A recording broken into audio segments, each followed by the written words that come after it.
E aí galera, Davi na voz. Hoje eu estou trazendo outra recomendação bem da hora. Esse mangá é a história do nascimento do governante supremo que construiu seu próprio reino lendário.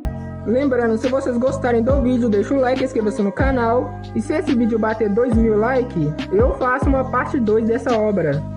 O mangá se inicia com o protagonista explicando que quando uma pessoa se torna um adulto, ela receberá um trabalho que combina com os talentos individuais dela. E acima de todos os outros trabalhos está o espadachim mágico, que é considerado a classe mais forte. Por causa disso que seu objetivo é se tornar um espadachim mágico. Assim o tempo volta um pouco, e mostra a empregada dele, Laviala, que vem servindo como sua mão direita há 17 anos, dizendo que finalmente chegou o dia da cerimônia de premiação da classe dele. E como todo jovem que sonha em ser um jogador de futebol, o prota sonha em se tornar um espadachim mágico para acabar com a guerra civil de 100 anos. Mais diferente do seu sonho, a Laviala deseja que seu jovem mestre virasse um sábio, e se matriculasse em uma instituição de pesquisa, já que assim ele estaria seguro. E ouvindo isso, o prota explica que desde criança ele sempre buscou poder, para proteger sua mãe e também a todas as pessoas do seu reino. Seus pensamentos sobre querer poder era assim no começo, mas depois ele também começou a querer força para superar a Laviala.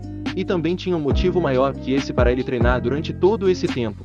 E isso era que ele também quer habilidade para poder triunfar sobre o seu meio-irmão que atentou contra sua vida, ao mandar ele para a linha de frente do campo de batalha, quando ele ainda não tinha atingido a idade adulta. Assim, ao terminar de despedir da sua bela Laviala, ele foi fazer sua cerimônia de premiação de classe.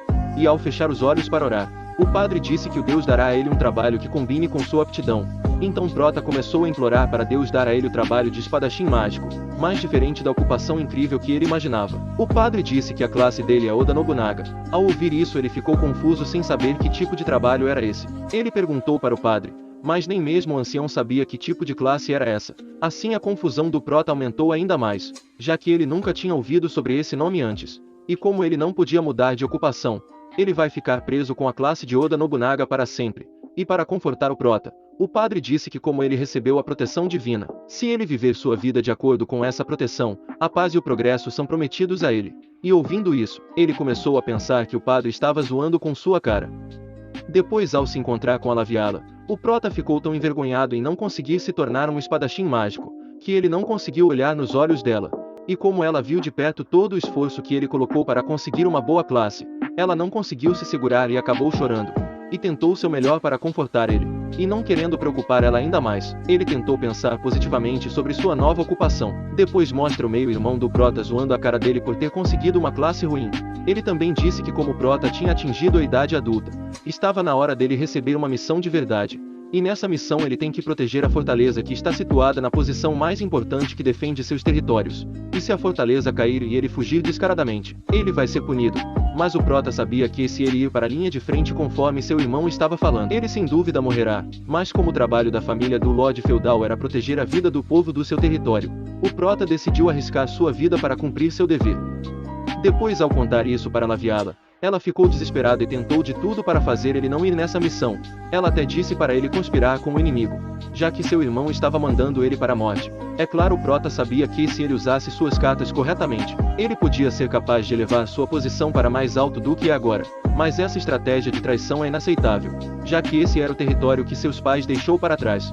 E mais importante, ele não queria fazer sua irmã doente virar uma traidora. Então, mesmo sabendo que há cerca de 250 pessoas estacionadas na fortaleza, e há mais de 2.000 inimigos, ele não tinha escolha a não ser fazer o seu trabalho. Assim, ao chegar na fortaleza, ele descobriu que a situação estava pior do que ele imaginava. Mas mesmo assim, ele fez um voto que ia sobreviver para se vingar contra seu irmão. Assim, na sua primeira noite na fortaleza, um dos seus soldados ajudou seus inimigos a invadirem a fortaleza. E nessa situação aonde estavam 500 soldados inimigos cercando ele, o Prota pensou em fugir, já que não tinha chance de vitória. Mas ao ouvir o comandante dizendo para ele fugir enquanto eles ganhavam tempo, o Prota decidiu lutar até o fim, e mandou a Laviala fugir sozinha. Mas ela decidiu ficar ao lado dele. Ao mesmo tempo, a voz de um velho apareceu no seu subconsciente, dizendo que o protagonista tem a classe que esconde dentro de si o potencial para se tornar um governante supremo. E ouvindo isso, ele se tornou mais confiante na sua vitória. E sua habilidade única, o poder do governante supremo, foi ativada. Desse jeito, sua habilidade física foi dobrada durante o combate. Assim, enquanto massacrava seus inimigos, a voz na sua mente disse que sua classe faz com que o poder de batalha de alguém se torne um nível mais alto no campo de batalha. e também fornece capacidades administrativas que permitem transformar uma cidade pequena em uma grande cidade comercial, e também eleva a liderança das tropas, tornando-se um Mao capaz de construir um país. Assim, ao conseguir derrotar um gigante e também o líder dos inimigos, ele conseguiu vencer a guerra, e um pouco tempo depois, o prota derrota seu irmão mais velho e se torna o senhor feudal. Além disso, ele se prepara para se tornar um rei muito overpower e construir seu próprio reino usando sua classe de Oda Nobunaga, já que esse era o caminho mais curto para proteger as pessoas importantes em sua vida e seu povo. Galera, eu postei um novo vídeo no meu canal de anime, então se vocês interessar, dá uma passada lá e deixa seu like. Manos e manas, obrigado por ver o vídeo até o final. Eu vou ficando por aqui, falou!